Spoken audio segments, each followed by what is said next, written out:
인생에서 가장 중요한 시기는 언제인가요? 인생의 말년은 어떤 것인가요? 정신과 육체는 서로 다른 속도로 쇠퇴합니다. 정신은 젊은이지만 육체는 급속도로 노화되지요. 나이 들어 거울을 들여다보면 이게 정말 나인가 의심되는 때가 한두 번이 아닙니다. 행복한 말년을 보내기 위해 중요한 것 중 하나는 시간 활용이라고 합니다. 우리가 일상에서 느끼는 행복감은 활동 시간을 매개로 하는 경우가 많기 때문이지요. 성공적인 노후는 평소의 시간 활용에 달려 있다고 해도 과언이 아닙니다. 가장 큰 행복감을 느낄 수 있는 활동은 어찌 보면 가족, 친구들과 함께 시간을 보내는 것이라고 할 수 있습니다. 가까운 지인이나 친구들과의 교제는 행복감을 느끼는데 특히 도움이 됩니다. 노년기에 친구들로부터 받는 정서적 안정과 지지는 가족으로부터의 정서적 지지 못지않기 때문이지요. 행복한 말년을 위해 가족, 친구, 지인들과 즐거운 활동 시간을 많이 가져보시길 바랍니다. 여러분, 말년은 인생의 종착지로 과거의 성취와 실패를 돌아보며 가장 지혜로운 시기가 아닐까 싶은데요. 인생의 말년 그 순간은 우리에게 어떤 의미가 있는지 인생의 깊은 고민에 잠기게 합니다. 오늘은 쇼펜하우어의 철학을 바탕으로 말년이 가장 중요한 이유에 대해 알아보는 시간을 가져보겠습니다. 인생 중에서 말년이 중요한 세 가지 이유를 말씀드릴게요. 첫 번째, 인생의 말년은 사람에게 가장 지혜로운 시기이다. 그 시기에는 우리가 삶에서 얻은 지혜와 경험을 바탕으로 현명한 판단력을 발휘할 수 있다. 지난 날들의 교훈을 통해 말년은 세상을 더 깊이 이해하고 자기 자신을 더욱 잘 이해할 수 있게 되는 것이다. 이는 우리의 삶의 지혜를 쌓아가는 보상이자 인생의 진정한 가치를 깨닫는 순간이 된다. 인생의 말년은 삶에서 얻은 지혜와 경험의 정점이다. 우리는 이때에 비로소 자기 자신과 세상을 내가 알던 것보다 더욱 깊이 이해하게 된다. 과거의 성공과 실패, 아픔과 기쁨을 돌아보며 우리는 더욱 현명한 판단력을 갖출 수 있게 되는 것이다. 나로부터 배운다는 말의 의미를 비로소 체감하게 되는 시기이다. 그동안 겪어온 모든 경험들은 우리에게 깨달음을 선사하며 삶의 의미와 목적을 명확하게 보여주는 계기가 된다. 인생의 말년은 단순히 나이가 들어감을 의미하고 체력이 떨어져서 쉬어야 한다는 의미가 아니다. 오히려 그 시기에 우리는 삶의 깊은 의미를 탐구하고 내면의 성장과 현명한 판단력을 통해 더욱 풍요로운 삶을 살아갈 수 있게 되는 것이다. 말년이라서 쌓아온 지혜와 경험을 토대로 새로운 통찰력을 얻을 수 있는 순간이자 인생에서 가장 지혜로운 시기라고 할 수 있다. 두 번째, 인생의 말년은 양보다 질이다. 말년은 우리에게 우선순위를 정할 것을 요구한다. 우리에게 주어진 시간은 유한하다. 시간과 에너지가 한정되어 있기 때문에 우리는 진정으로 중요한 가치와 목표에 더욱 집중할 필요가 있다. 가족, 사랑, 친구, 그리고 개인적인 성취와 같은 가장 의미 있는 것들에 더욱 가치를 두게 된다. 이를 통해 우리는 궁극적인 목표를 달성하고 인생의 질을 향상시킬 수 있게 된다. 말년에는 우리가 양적인 부분보다는 질적인 부분에 더욱 집중함으로써 우리의 삶을 더욱 의미 있게 만들고 풍요롭게 살아갈 수 있는 기회가 주어진다. 쓸데없는 인간관계는 정리하고 남은 시간을 소중한 사람들과 보내며 나를 위해 사용해야 하는 시기이다. 인생의 끝을 향해 우리가 향하고 있는 목표와 가치를 심각하게 고민하며 깊이 생각해 볼 수 있는 소중한 시간이라고 할 수 있다. 세 번째, 인생의 말년에 인생의 가치를 깨닫는다. 말년은 우리에게 유한성의 인식을 심어준다. 죽음의 임박을 인식하면서 우리는 삶의 한정성, 소중함을 더욱 깊이 느끼게 된다. 이러한 인식은 우리에게 감사의 마음을 심어주고 삶을 더욱 즐기는 방법을 배울 수 있게 한다. 말년은 우리에게 인간의 한계와 존재의 의미에 대한 고찰을 하게 해줌으로써 더 나은 내가 될 수 있게 해주는 것이다. 인생의 시간이 많을 때는 몰랐던 인생의 소중함을 느끼는 것을 통해 우리는 더욱 의미 있고 풍요로운 삶을 살아갈 수 있다. 그렇기에 우리는 이렇게 소중한 인생을 더욱더 잘 살아가기 위해 선택과 집중을 잘해야만 합니다.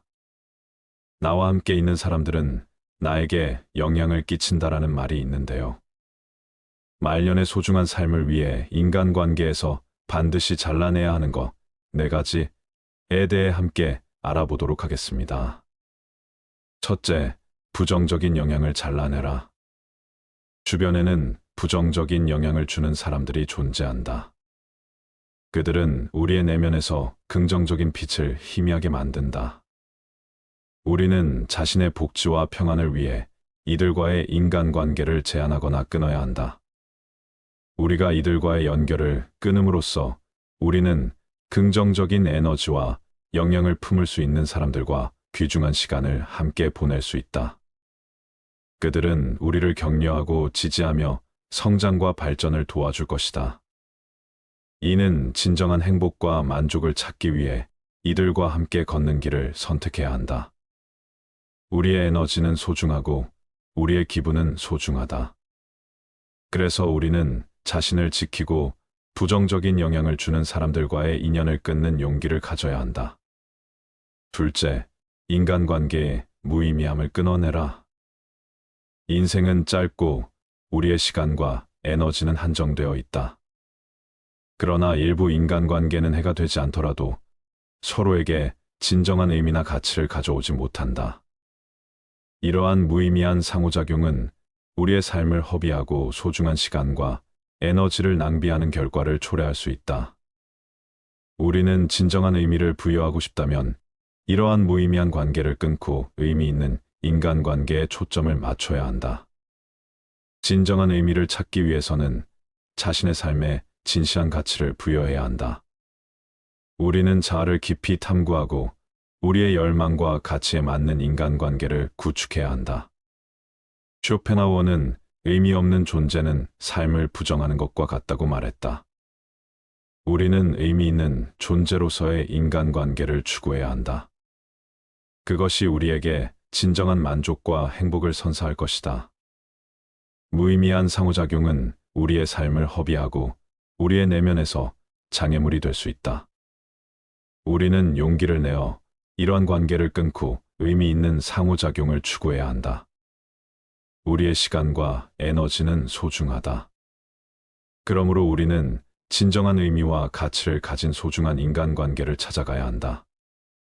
무의미한 상호작용은 우리의 삶을 허비하고 진정한 의미와 가치를 찾는데 장애가 됨을 명심하라. 셋째, 독과 같은 관계를 끊어내라. 독과 같은 관계는 우리에게 해를 끼칠 수 있다.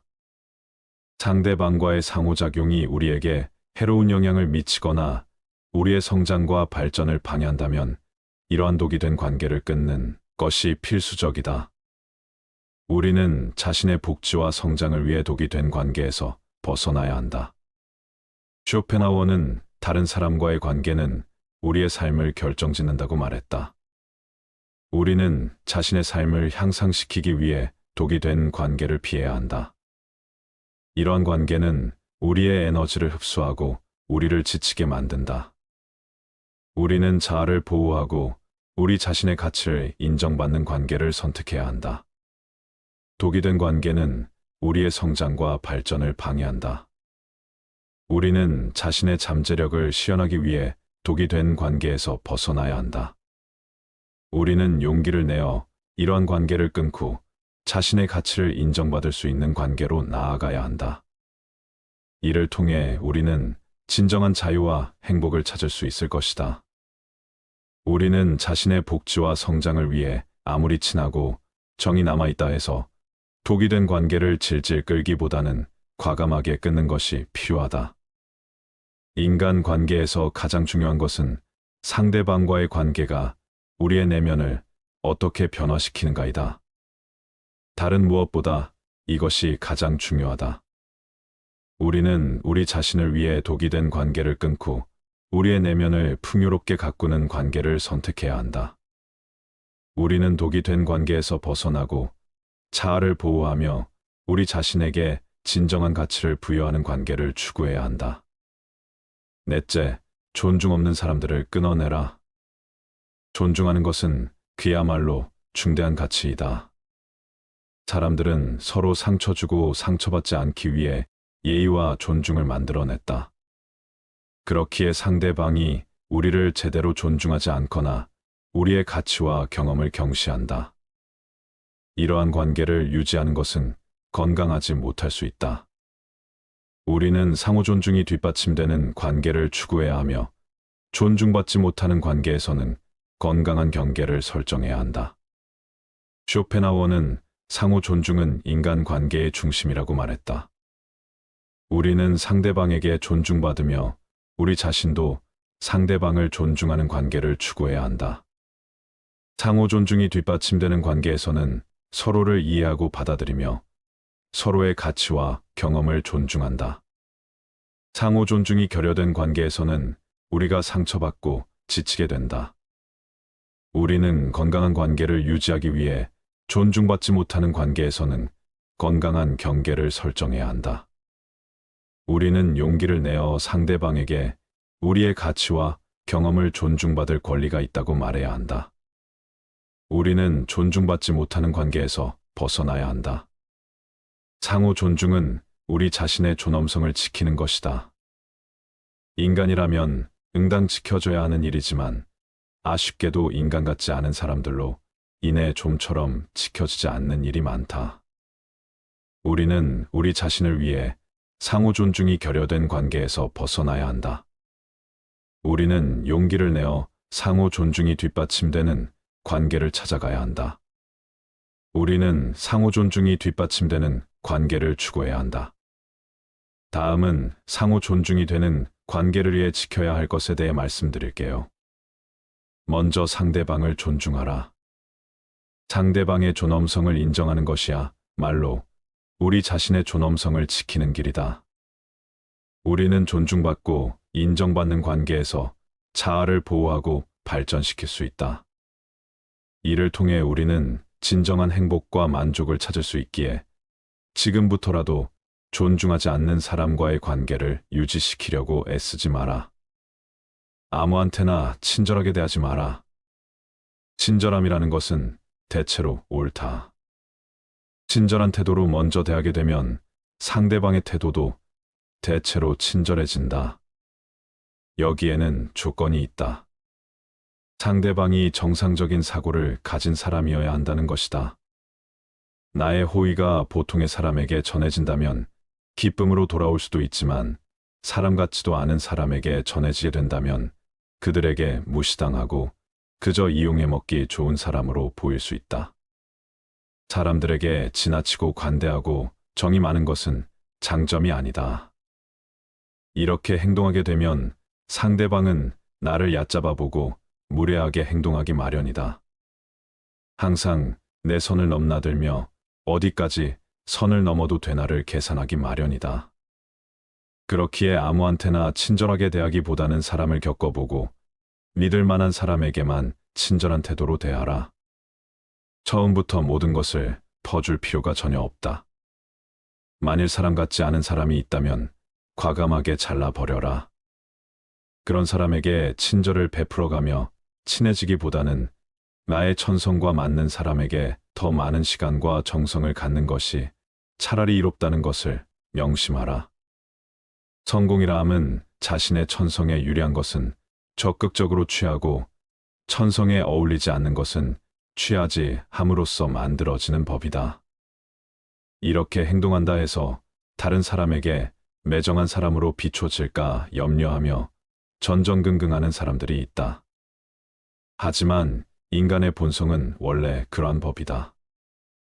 인간 됨됨이가 서로 상반되는 사람들은 서로를 미워하는 법이고 누군가가 나를 질투하고 멸시하는 일은 흔하다. 그렇기에 그런 부정적인 감정에 큰 의미를 두지 마라. 남의 눈치를 볼 필요는 더더욱 없다. 남에게 인정받기 위해 머리 숙일 필요도 없거니와 남의 인정 같은 건 하나도 중요하지 않다. 세상을 살아가는 데 있어서 반드시 알아야 하는 것 중에 하나는 남의 이해를 받기 위해 자존심을 굽혀가며 눈치를 볼 필요가 전혀 없다는 사실이다. 행복의 본질적인 요소인 마음의 안정과 독립에 대해서는 다른 사람들이 어떻게 생각할까 하는 따위의 생각은 이익이 되기보다는 장애가 된다. 그러므로 사물의 참된 가치가 무엇인가를 숙고하여 올바르게 평가함으로써 다른 사람들의 견해에 대해 지나치게 민감한 반응을 억제해야 한다. 행복의 본질적인 요소인 마음의 안정과 독립은 남의 시선으로부터 해방될 때 가능한 것이다. 어차피 이 세상을 살아가는 데 있어서 타인이 나를 어떻게 생각하는지는 굳이 신경 쓸 이유가 없다. 왜냐하면 그들의 인정 따위는 나에게 아무런 의미가 없기 때문이다.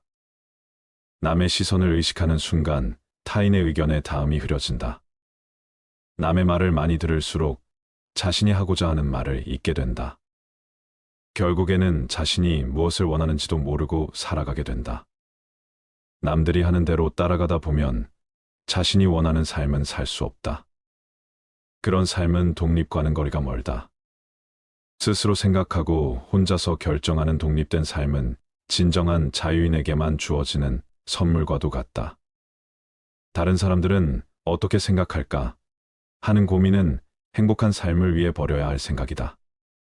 그런 생각은 자기 자신에 대한 성찰을 빼앗아 간다. 그런 생각을 할수록 자기 고유의 가치관은 사라지고 만다. 자기 존재에 대한 의미와 가치를 잃고 만다.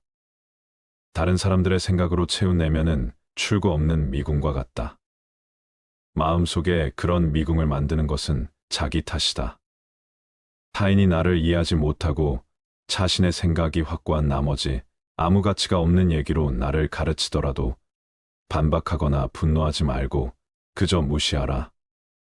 왜냐하면 애써 반박한다 한들 서로의 기분만 상할 뿐 그 사람이 바뀔 가능성은 거의 없다.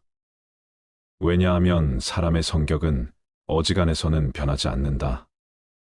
사람이라면 그게 누구든지 자신의 고유한 성격을 쉽사리 벗어나지 못한다. 외부 상황이 바뀌어 얼핏 다르게 행동하는 것 같아도 그것은 성격이 다양하게 변주되는 모양만 다르게 보이는 것에 불과하다. 사람의 성격이란 거의 변하지 않기 때문이다. 형편없는 인간들이 모여서 훌륭한 인물을 깎아내리고 뒷담화하는 것을 보더라도 아무렇지 않게 여기고 오히려 감사할 것이다. 이런 사람들이 많으니 내가 더 잘 살 수 있구나 하고 말이다.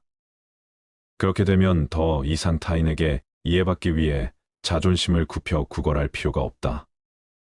쓸데없이 타인의 의견을 바꾸려 하지 말고 한 귀로 흘리는 편이 현명하다는 것을 명심하라.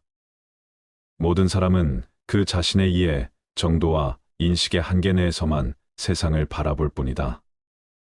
남을 신경 쓰기보다는 내 건강부터 챙겨라. 내 건강보다 중요한 것은 하나도 없다. 타인의 인정을 받기 위해 내 몸을 갈아가며 인사하지 마라. 사람들은 크나큰 착각을 하고 있다. 자신의 건강보다 평판이나 돈과 같은 다른 외적인 것을 쫓는 것을 중요시한다. 하지만 건강은 외적인 어떤 재화들과 다 비교할 수 없을 정도로 월등히 중요하다. 먼저 건강해야 재화를 누릴 수 있고 모든 것을 긍정적으로 인식할 수 있기 때문이다. 인간은 조금만 아프더라도 내 주변 모든 것을 불행하게 바라보고 스스로를 비극의 주인공으로 만들어 버리곤 한다. 따라서 아무리 친구가 많고 돈이 많더라도 건강하지 않다면 아무짝에 쓸모가 없다. 남에게 인정받기 위해 스트레스 받아 건강을 해친다면 주객이 전도된 것이다. 우리에게 중요한 것은 나와 가족의 건강이다. 완벽하게 건강한 몸과 건강한 정신, 즐거운 마음 등 이런 것은 지위나 부로 대신할 수 없는 장점이다. 그도 그럴 것이 건강이란 바로 인간 자신을 이루는 것이기 때문이다. 사람이 홀로 있을 때에도 그를 따라다니는 것이고 다른 사람이 그에게 주거나 빼앗을 수 없는 것이므로 건강하다는 것은 행복이다. 그저 그것 하나만으로도 큰 장점이고 행운인 것이다. 더 늦기 전에 건강을 챙겨야 한다는 것을 명심하라. 쇼펜하우어의 말에 의하면 행복의 징표는 웃음입니다. 행복해지고 싶으면 마음속에는 명랑함을 지녀야 한다. 명랑함은 진정한 행복을 드러내주는 외적 표현이다. 명랑함이 없는 삶은 무거운 짐으로 다가온다. 삶을 가볍게 해주는 것은 바로 명랑함이다. 행복은 내적 요인으로 결정되는데 그 내적 요인 중 가장 중요한 것이 명랑함이다. 명랑한 사람들에게는 항상 명랑할 만한 원인이 있다. 그 원인은 그가 명랑하다는 것이다. 명랑한 마음이라는 제보는 어떤 제보로도 대신할 수가 없기에 이에 필적할 것이 없다. 상황이 명랑하지 않을 때라도 명랑할 수 있는 사람이 진짜 명랑한 사람이다. 명랑함의 정도가 곧 그의 행복의 정도가 된다. 많이 웃는 자가 진정으로 행복하고 많이 우는 자가 불행하다. 지극히 당연한 소리인데도 우리는 이 사실을 묵과하고 살아간다.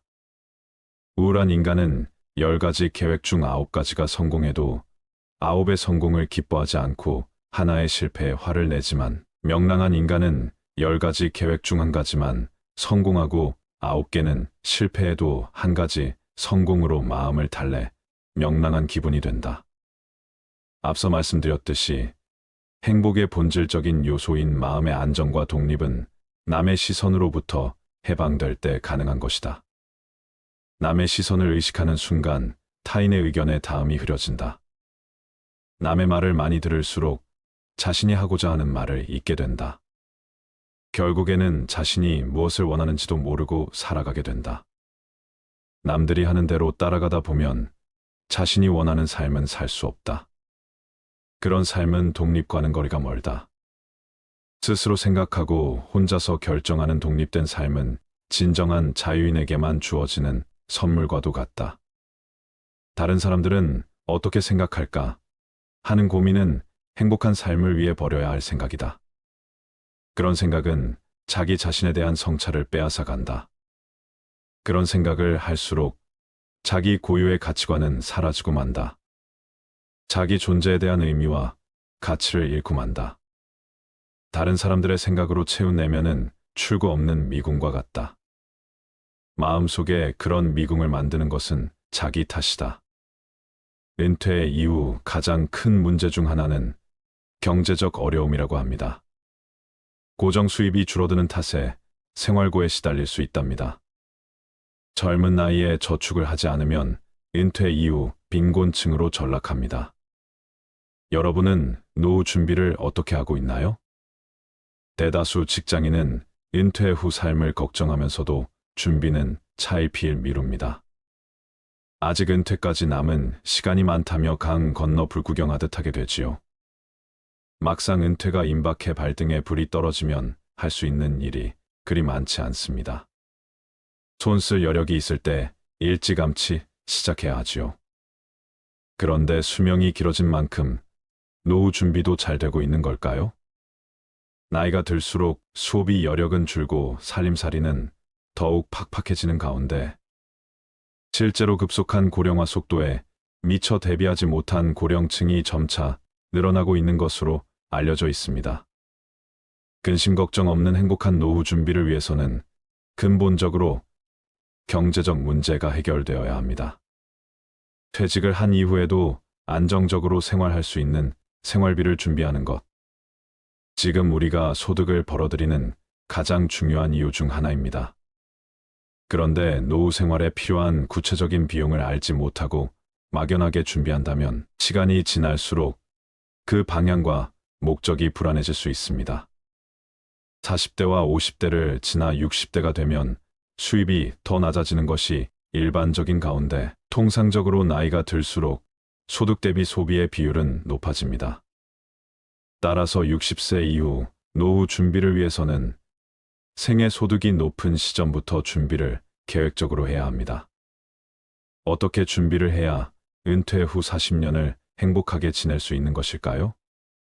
여러분, 폐지 줍는 일로 살아가는 노인들의 모습 많이 보셨을 겁니다. 길을 걷다가 수시로 보는 장면 아닌가요? 제대로 서 있기조차 힘겨워 보이는 할머니, 할아버지들이 굽은 허리, 깡마른 팔과 다리로 폐지 수레를 끌고 가는 장면을 보노라면 달려가 밀어드리고 싶은 마음입니다. 기운이 펄펄 넘치는 태양도 아직 잠에서 깨어나지 않은 새벽, 남들보다 라면, 박스 한 개, 신문지 한 장이라도 더 주우려면 무인들은 부지런히 골목 쓰레기통과 셔터 내려진 가게 앞을 뒤지고 다녀야 한다고 합니다. 해가 뉘엿뉘엿 넘어갈 때까지 주운 폐지를 고물상이라고 흔히 부르는 곳에 넘기고 손에 쥐는 돈은 그야말로 푼돈 수준이라고 해요. 비라도 오거나 눈이라도 내리면 정말 폐지는 엄청나게 무거워지고 미끄러지거나 수레에 깔려 돈을 벌기는 고사하고 몸을 다치는 일도 비일비재하다지요. 지금도 생계를 위해서 많은 노인들이 폐지를 모으고 있고 이들이 한 달 평균 버는 돈은 고작 10만 원에서 20만 원 정도라고 해요. 폐지 줍는 노인들에게는 아름다운 가로수길도 그저 빨리 걸어가야 할 거리에 불과합니다. 장수라는 것도 몸과 마음이 여유로워야 욕망의 대상이지. 가진 것 없고 몸도 불편하면 노인들이 입버릇처럼 말씀하시듯이 어서 죽기만을 기다리게 된다고 합니다.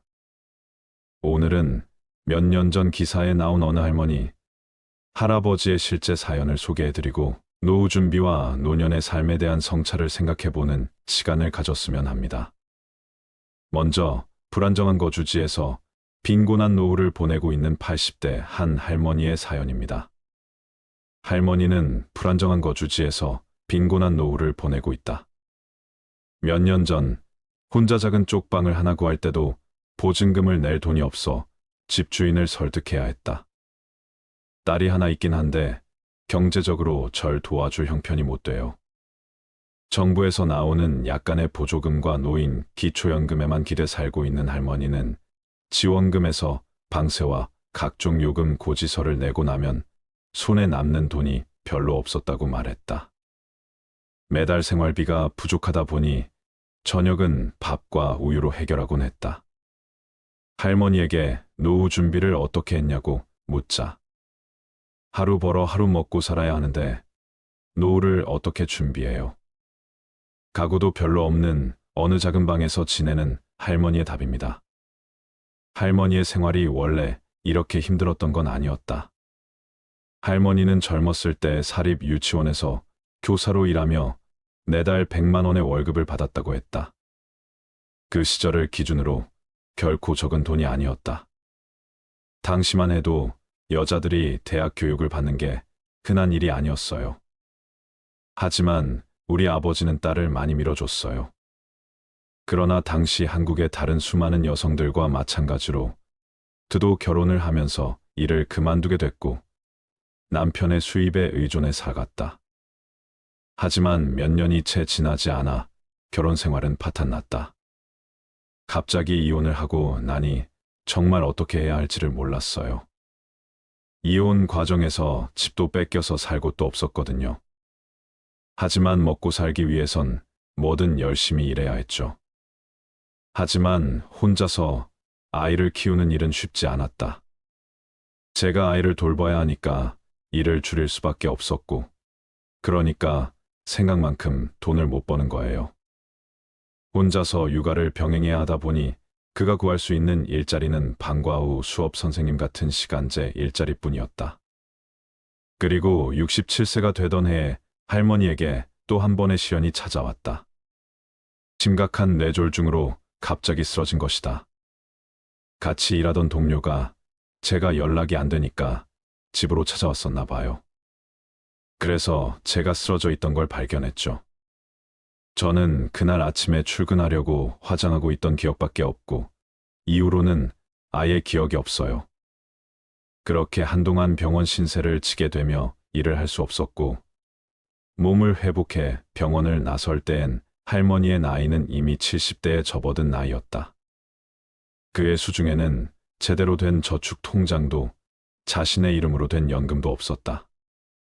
국민연금은 가입 기간의 평균 소득을 기준으로 하기 때문에 아무래도 결혼이나 임신, 출산 등으로 경력 단절을 많이 겪게 되는 여성이나 일을 그만두게 되는 사람들은 그만큼 연금 수령액도 줄어든다.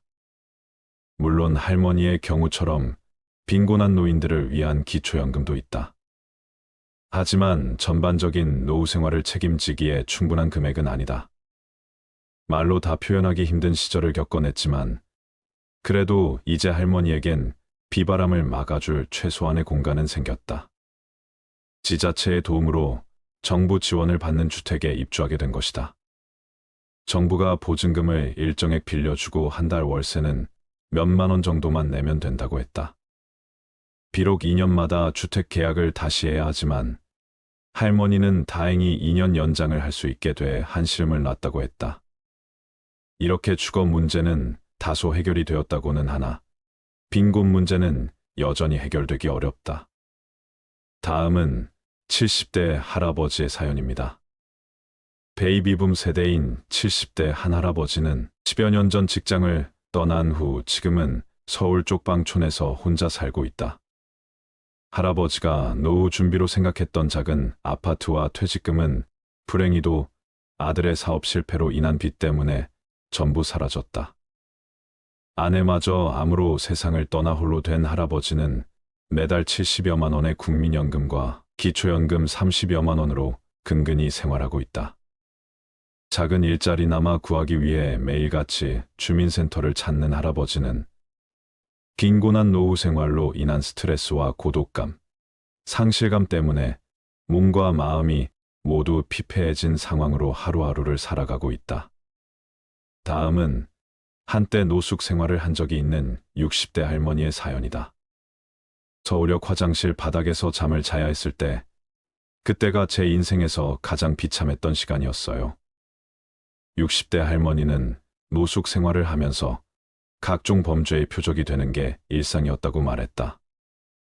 그는 폭력적인 배우자에게서 벗어나기 위해 가출을 결심했고 이후 20년 동안 길거리를 떠돌아야 했다. 험난한 노숙 생활 동안 그에게는 몹쓸 병도 찾아왔다. 조현병이었다. 그러나 자립지원센터의 도움으로 서서히 자립을 해나갈 수 있었다. 헤어졌던 자녀와도 다시 만날 수 있게 됐고 새 출발을 위한 자격증도 땄다. 센터에 직접 고용으로 일을 하며 꼬박꼬박 돈을 모았고 3년 만에 3천만 원이 든 통장도 갖게 됐다. 예전 같으면 상상도 할 수 없는 일이었다. 수년간의 센터 생활이 끝나고 할머니는 마침내 정부 지원을 받는 아파트로 입주하게 됐다. 집이 생겨서 방을 제 취향에 맞게 이것저것 꾸밀 수 있다는 게 너무 행복해요. 며칠 전에는 잠옷을 하나 샀는데요. 그걸 입고 잠이 들 때마다 얼마나 행복한지 몰라요. 자립하여 뒤늦게 보금자리를 마련한 할머니의 사연이다. 위에 소개해드린 할머니, 할아버지의 사연을 듣고 무엇을 느끼셨나요? 실제 고령화 사회로 빠르게 진입하면서 노인 인구는 늘어나고 있지만 빈곤에 허덕이는 노인들은 늘어나고 있는 현실입니다. 아마 열심히 경제활동을 하고 있는 사람이라도 노후 준비라는 말에는 자신 없는 분들이 많을 것입니다. 노후 최소 비용은 짐작할 수 있더라도 노후 기간이 몇 년이 될지, 질병 등으로 큰 돈이 필요하게 되는 건 아닐지 알 수 없기 때문입니다. 노후 소득은 은퇴 전 소득의 70% 안팎이라고 합니다. 노후 최소 비용을 비롯한 노후 소득을 어떤 소득원을 통해 마련할 것인지가 관건인데요. 많은 직장인들이 노후 생활비 마련을 위해 60세 이후 은퇴를 희망하며 은퇴 이후에도 일을 하고 싶어 하는 것으로 나타났습니다. 또한 5억 원은 있어야 노후 생활이 가능할 것으로 많이 생각한다고 합니다. 은퇴 후 필요한 월 생활비를 200만 원 이상이라고 생각한다고 합니다. 노후 자금은 중요한 문제입니다. 특히 은퇴 후 안정적인 생활비가 중요하지요. 노후 대책 준비는 경제, 건강, 여가 등 여러 가지가 있지만 생활이 안정적인 노후를 위한 준비사항 3가지 말씀드릴게요. 첫 번째, 노후 자금 준비 방법을 선정하세요. 대표적인 노후 준비 방법으로는 세 가지가 있습니다. 안정적인 노후 자금 마련 방법으로 저축, 주식, 채권 등을 통한 수익, 창출 방법 적극적인 투자, 정기적인 수입 보장이 되는 연금보험. 이 중에서 자신에게 맞는 저축, 투자, 연금 등 다양한 자금 조달 방법을 선정하세요. 자신에게 맞는 노후 준비 방법을 선택하는 게 중요합니다. 자신의 리스크 허용도를 파악하는 것이 중요합니다. 안정적인 저축을 선호할지, 고수익을 추구할지 등을 결정하세요. 때로는 노후 준비 방법을 전문가와 상담하는 것도 좋습니다. 두 번째, 은퇴 후의 생활비를 계산하세요. 은퇴 후 원하는 생활 수준을 고려하여 예상 생활비를 계산하시면 됩니다.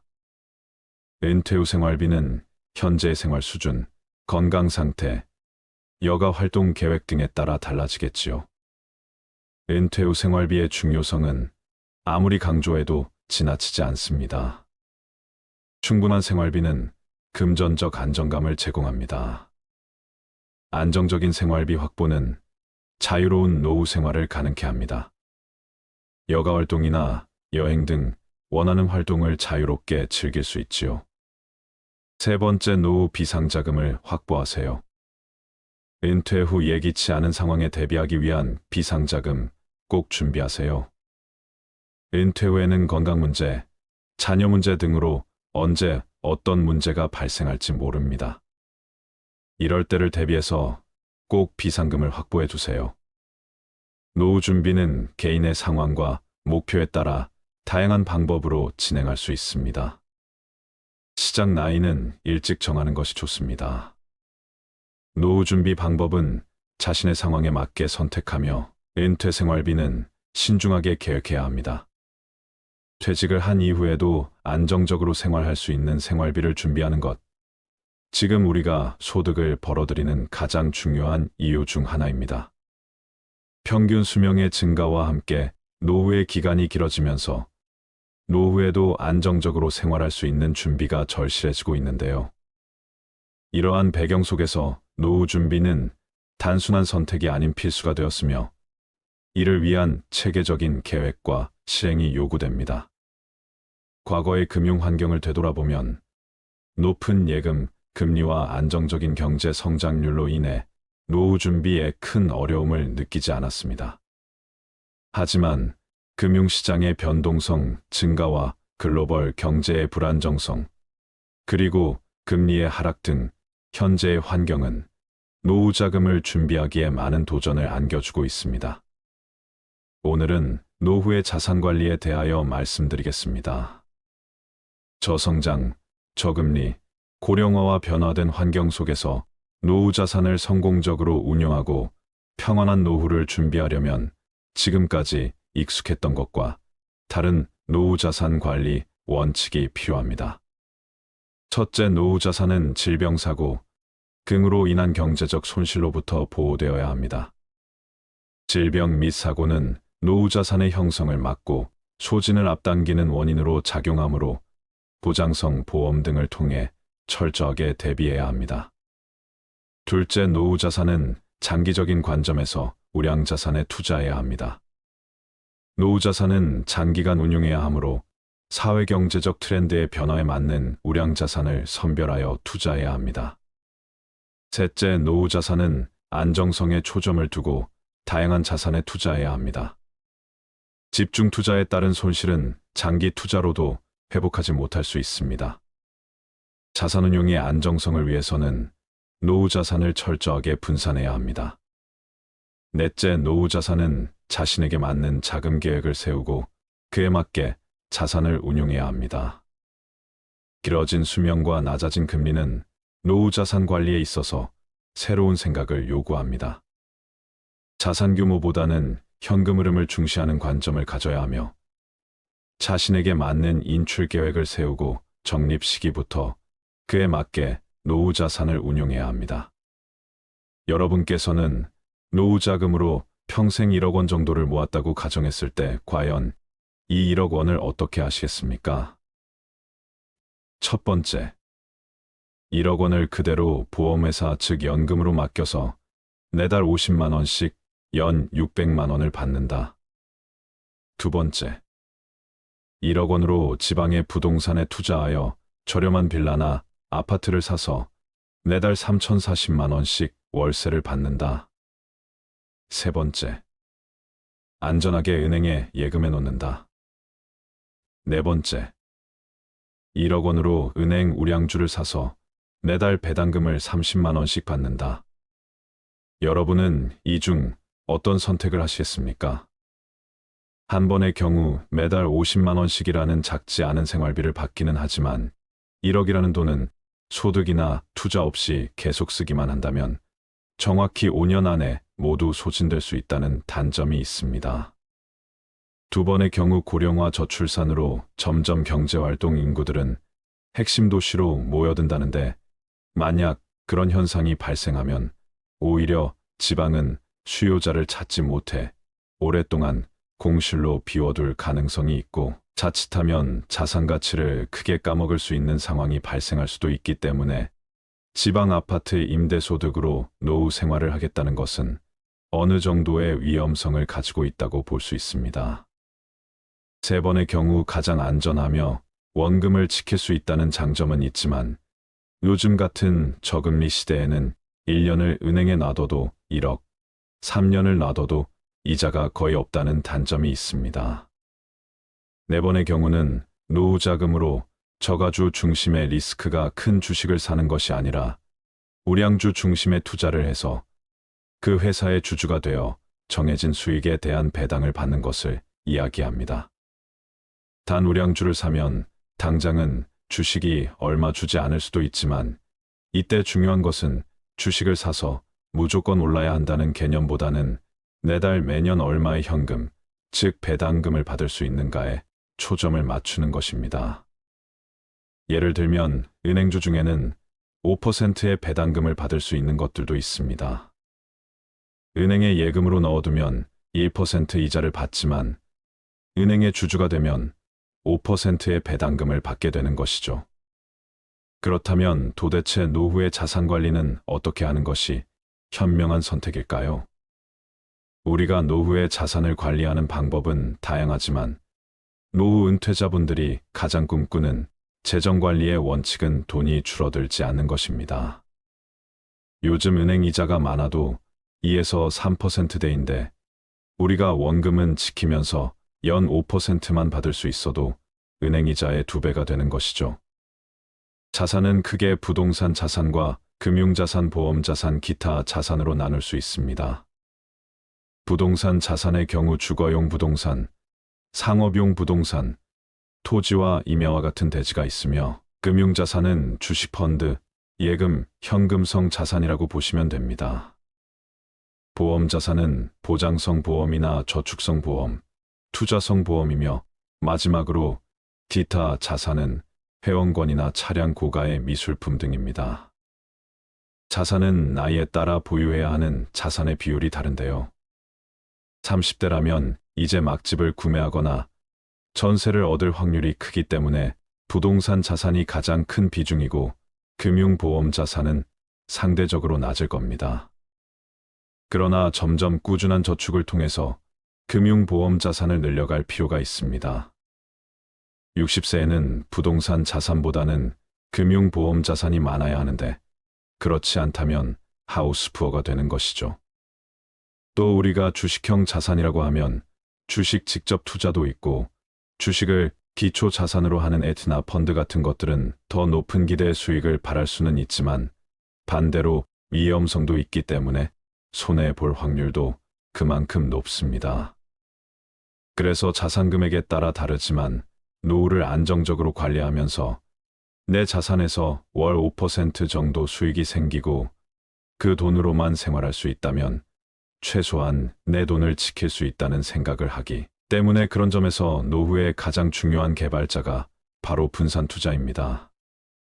분산 투자는 예금, 주식, 부동산, 채권, 금 등을 아우르는 금융시장에서 변동성과 방향성이 다른 자산들의 각각 자금을 분산하는 행위를 말하는데요. 즉, 우리가 가진 돈을 모두 한 곳에 넣는 것이 아니라 안전자산이라고 말하는 은행 예금이나 또는 채권형 자산 국채 공채와 같은 자산과 이런 안전자산과는 반대에 있는 주식형 자산, 그 가운데 있는 중립형 자산 그것들을 적절하게 잘 섞어서 운용하는 것을 이야기합니다. 또한 노후에는 고정자산인 부동산 또한 결국 주택연금 등으로 잘 금융화시킬 수 있어야 하는데요. 그렇다면 예금과 부동산은 알겠는데 노후의 주식은 어떻게 투자하는 것이 현명할까요? 모든 자산 관리는 각각 처한 형편에 따라 다를 수밖에 없습니다. 그렇지만 많은 전문가들이 노후 자산 관리에서 공통적으로 이야기하는 것은 있는 자산을 가능하면 연금화하라는 것인데요.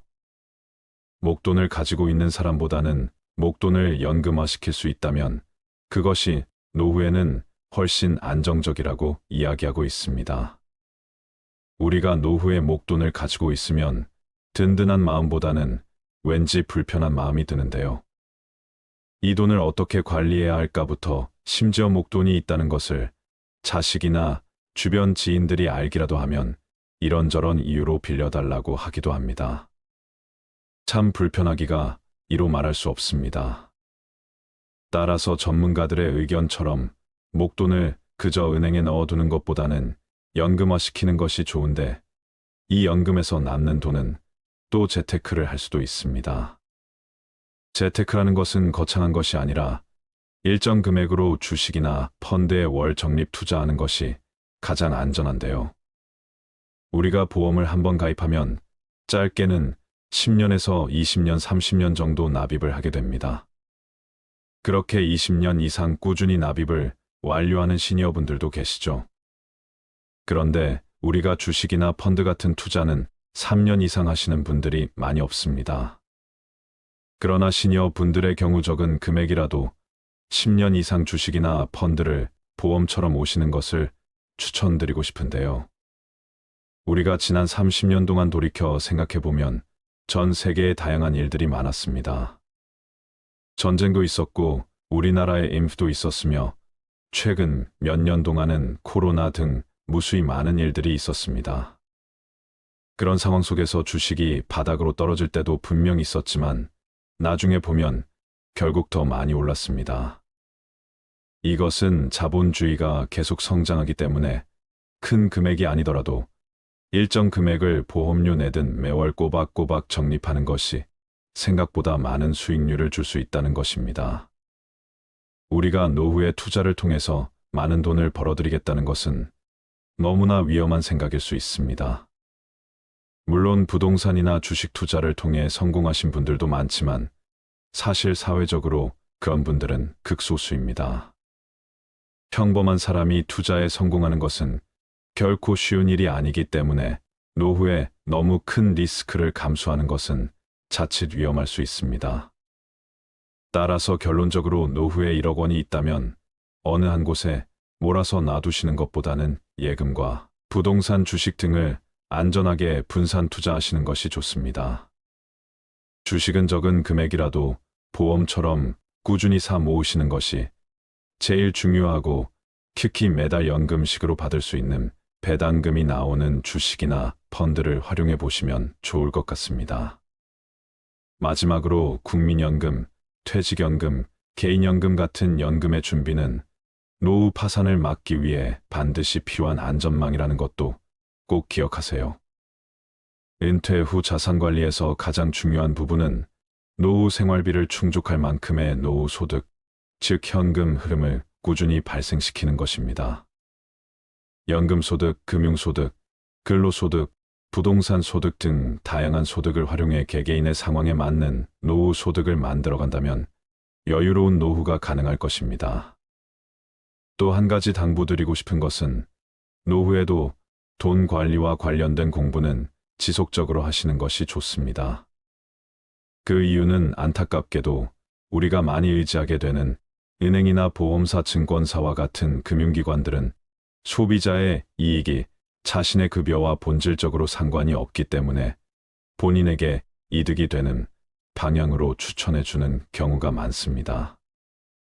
그러다 보니 내 재산은 내가 지킨다라는 생각으로 여러 영상이나 책을 통해 계속 자산 관리에 대해 공부하시고, 은행이나 보험사와 같은 금융기관 직원들의 조언들은 참고해서 들으시는 것이 좋겠습니다.